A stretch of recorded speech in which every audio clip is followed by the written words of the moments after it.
2009ला एका पक्षासोबत, 2014ला दुसऱ्या पक्षासोबत, 2019ला अजून वेगळ्या पक्षासोबत, 2024ला अजून कोणाच्या विरोधात, कोणाच्या समर्थनार्थ, आणि मनपाच्या निवडणुकीमध्ये ज्याला टाकून दिलंय त्याच्यासोबत. अशा काही बाया असतात की ज्या आपल्या देहविक्रीचा व्यवसाय करूनच त्या चरितार्थ चालवत असतात, स्वतःचं पोट भरत असतात.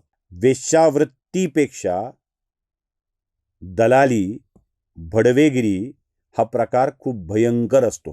आता सामान्यतः एवढे आमदार निवडून आल्यावर आणि सत्ताधारी पक्षांना पाठिंबा देताना कोणताही पक्ष चालवणारा माणूस आपल्या पक्षाला राजकीय लाभ काय होईल हे बघत असतो. अशा संबंधातून नवनिर्माण घडत नाही, उलट ते होऊ नये याची काळजी घेतली जाते.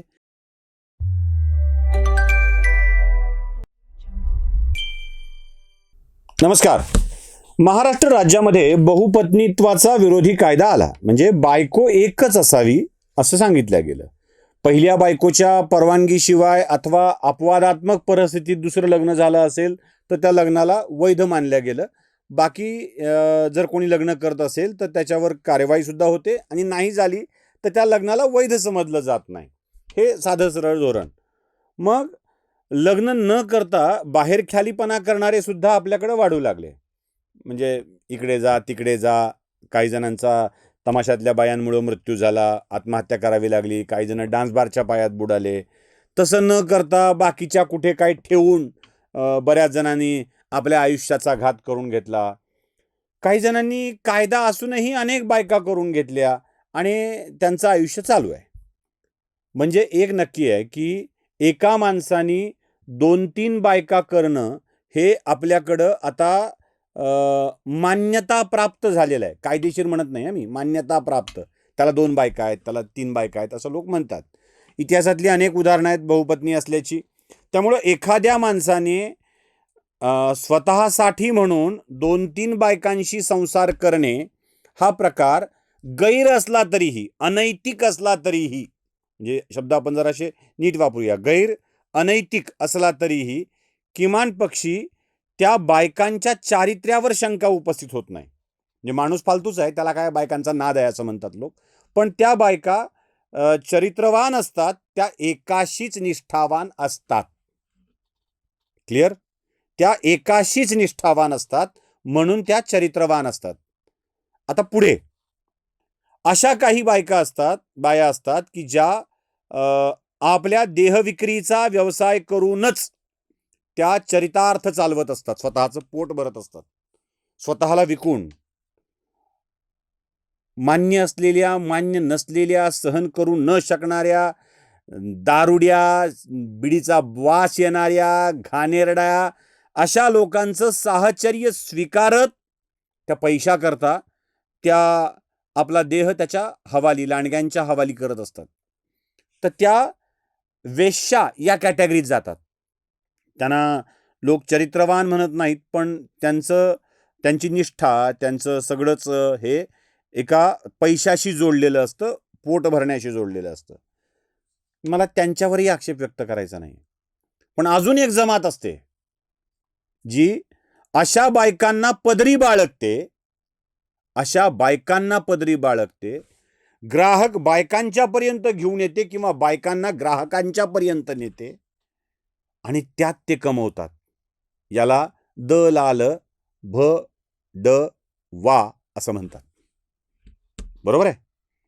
मी हे तुम्हाला यासाठी सांगितलं की राजकारणातल्या वेश्या वृत्तीवर, देहविक्रयावर मोठी चर्चा चालू आहे. हे काही भाषण नव्हतं, कशाला म्हणतात ते. आता जरा मला तुम्हाला ज्यांची वेश्यावृत्तीवर बोलणं चालू आहे त्यांच्याविषयी जरा जास्त सांगायचं आहे. याला काय म्हणायचं तुम्ही ठरवा बरं का.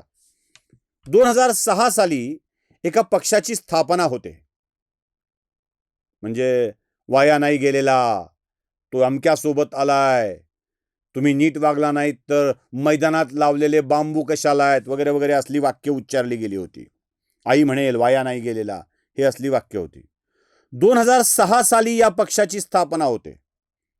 2009 साली दिव्य आणि मोठमोठी स्वप्न दाखवत हा पक्ष तब्बल 13 आमदार जिंकतो. त्यावेळी दोन्ही आघाड्यांशी म्हणजे भाजप सेना युती आणि काँग्रेस राष्ट्रवादी काँग्रेस या दोन्हीही भिन्न भिन्न विचारधारेशी समान अंतर ठेवून एका पक्षाला 13 जागा मिळतात. किती? 13 जागा मिळतात. 13 आमदार निवडून येतात. आता सामान्यतः एवढे आमदार निवडून आल्यावर आणि सत्ताधारी पक्षांना पाठिंबा देताना कोणताही पक्ष चालवणारा माणूस आपल्या पक्षाला राजकीय लाभ काय होईल हे बघत असतो. मध्ये विधान परिषदेच्या निवडणुका होतात, राज्यसभेच्या निवडणुका होतात. राज्यसभा आणि विधान परिषदेच्या निवडणुकीत या 13 जणांचा बिनशर्त पाठिंबा दिला जातो सत्ताधारी गटाला, म्हणजे काँग्रेस राष्ट्रवादी काँग्रेसला. याच्या बदल्यात काय मिळतं? कोणताही सुज्ञ राजकीय पुढारी याच्या बदल्यात एखादी विधान परिषदेची जागा मागेल, एखादी राज्यसभेची जागा मागेल. आपल्या पक्षाला चला राज्यसभा नाही मिळाली, विधान परिषद तरी मिळू शकते, किंवा आपल्या पक्षाला सत्तेतला योग्य वाटा मागेल, ज्यातून पक्ष उभा करणं, लोकांची कामं करणं, लोकांशी जोडलं जाणं जास्त उपयोगाचं ठरतं. त्या जुन्या 13 लोकांनी प्रामाणिकपणे सांगावं त्यांचा पाठिंबा कोणत्या भावात दिला गेलेला होता, काय मागितलं गेलं. त्याला काय म्हणायचं? राजकारणातली कसली वृत्ती म्हणायचं? एखादा गावचा मोठा माणूस, देशमुख, पाटील, वतनदार, जागीरदार, जमीनदार, याच्या सहवासात आपल्याला बरे दिवस येतील आणि आपले दिवस चांगले जातील आणि दिवसही जातील या भावनेनं एखाद्या विवाहित पुरुषासोबतची संबंध ठेवून त्याच्याशी निष्ठा ठेवणारी बाई ही चरित्रवानच असते. एक बाई आपल्यासोबत असताना सुद्धा 2-2, 3-3 संसार करून तिघींनाही सांभाळणारा माणूस नैतिकदृष्ट्या अयोग्य असेल, पण त्यांना सांभाळण्याचं आपलं कर्तव्य तो पार पाडत असतो. तिथे चरित्रहीनता नसते.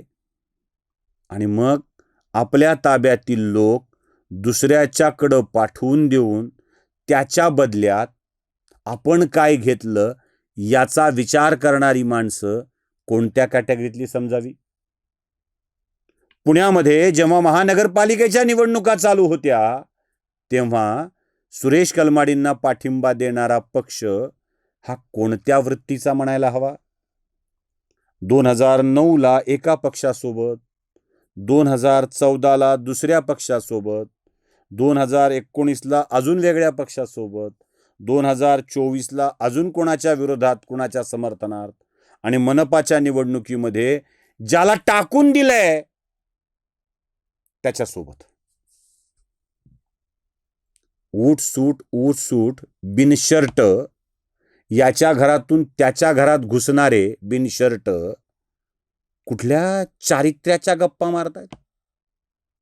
कुठल्या देह व्यापाराच्या गप्पा मारतायत?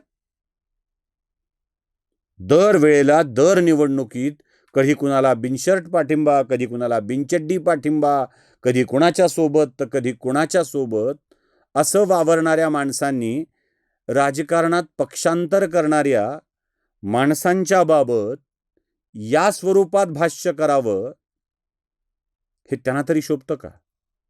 आपल्याला हा नैतिक अधिकार आहे का, हा प्रश्न आहे. एखादा पक्ष आपला पाठिंबा देऊन त्या पक्षात विलीन करत असेल, एखादा गट जात असेल, तर ते मोठ्या माणसाच्या घरी नांदायला जाणं एक वेळेला मान्य करता येईल. पण आपल्या नावावर आलेली माणसं दुसऱ्यालाकडे देऊन त्याच्याकडून त्यांना काहीच न मिळवता आपणच जास्त मिळवणं, याला काय म्हणायचं? काय आहे? कॅमेऱ्याच्या समोर अथवा स्टेजवर लोकांच्या समोर सैद्धांतिक मांडणी करत करत दुसऱ्याला वाटेल त्या शब्दात बोलण्याला तुमची खाकरी का ठाकरी भाषा कोणती असते मला माहीत नाही. खाकरी म्हणजे खोकत खोकत असं करत बोलायची म्हणजे खाकरी भाषा. ती खाकरी का ठाकरी असते मला माहीत नाही, पण या वेश्यावृत्तीपेक्षा दलाली, भडवेगिरी हा प्रकार खूप भयंकर असतो आणि तो कोण केलाय याचं भान ठेवणं आवश्यक आहे. आणि ते नाही राहिलं ना तर अशा प्रकारच्या व्यवहारात नवनिर्माण होत नसतं. कारण असे बेसावध क्षणच सावधपणे टाळायचे असतात. जवळ येताना दुराव्याचे नियम पाळायचे असतात. ही चंद्रशेखर गोखलेंची चारोळी. अशा संबंधात पुढच्या नवनिर्माणाला निरोध व्हावा म्हणून काही गोष्टीचा वापर होत असतो.